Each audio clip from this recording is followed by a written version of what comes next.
अतीत का भय और भविष्य की चिंता व्यक्ति को इतना परेशान कर देती है कि वह चैन से जी नहीं पाता है। कभी कभी तो वह अपना मानसिक संतुलन तक खो बैठता है।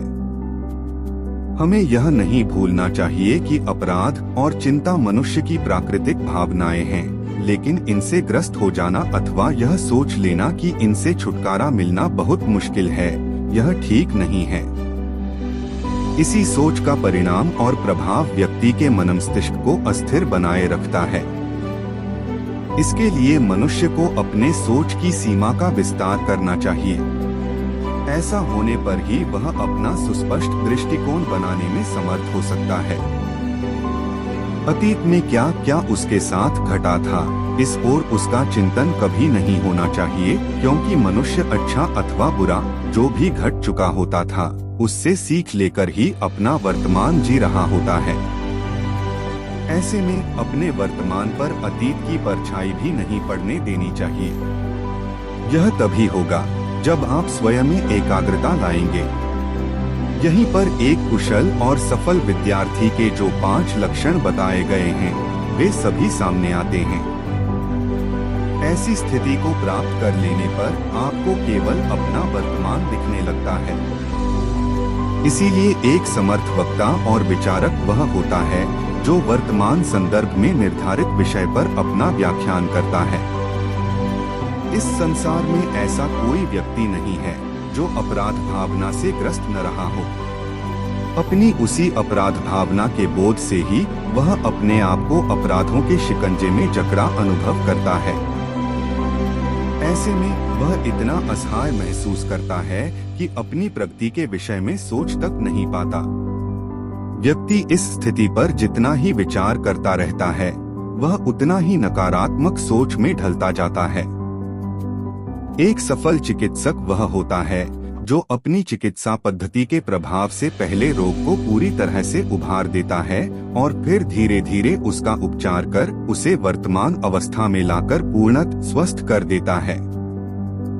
इसी तरह से हर व्यक्ति अपने किए गए कार्यों और उनसे प्राप्त बुरे परिणामों को एक बार अवश्य सामने लाता है, उनका विश्लेषण करता है और वर्तमान में उन गलतियों की पुनरावृत्ति न होने पाए इसके प्रति सतर्क हो जाता है। वह अपने उस काले अतीत को भूलने लगता है और वर्तमान की राह पर फूंक फूंक कर कदम बढ़ाने लगता है। आपकी इस नकारात्मक प्रवृत्ति पर भले ही आपका नियंत्रण हो अथवा न हो और आप वैसा करना चाहते हो या नहीं, फिर भी इससे आपकी भावनात्मक ऊर्जा का क्षरण निश्चित है और आप मात्र अपनी इसी प्रवृत्ति के कारण सफलता का द्वार खटखटाने से प्राय वंचित रह जाते हैं। इसका सीधा कारण है आपने स्वतः अपने आप को उन दुर्भावनाओं से ग्रस्त कर लिया होता है जो आपके लिए अत्यंत घातक होती हैं। एक बात और अतीत में किए गए कार्यों से उत्पन्न अपराध भावना भूतकाल को सुधार तो सकती नहीं, फिर अपराध भावना के सोच का औचित्य क्या है? हाँ, इसका अर्थ यह नहीं कि आप अतीत में की गई भूलों से सीख नहीं ले सकते, क्योंकि पश्चाताप एक सुधारवादी भावना है। इसीलिए कहा भी गया है, बीती ताही बिसारी दे, आगे की सुधि लेहू। पश्चाताप की भावना भले कोई पुरस्कार न हो, फिर भी अतीत की भूलों को आगे न दोहराकर व्यक्ति एक अपराध से तो बच ही सकता है, क्योंकि भूल को सुधारकर भविष्य में न करने का दृढ़ संकल्प ही सच्चा प्रायश्चित है। इससे सदा सतर्क रहने की प्रेरणा भी मिलती है। जीवन में सत्संग का सर्वाधिक प्रभाव होता है, क्योंकि उससे आपके अंत और बाह्य व्यक्तित्व का संवर्धन होता है। सत्संग की अवधारणा है जो लोग समाज को स्वस्थ दिशा में ले जाने में समर्थ हैं, उनके पास बैठकर जीने और जीने देने की कला का ज्ञान ग्रहण करना। ऐसे जन प्रबुद्ध कहलाते हैं।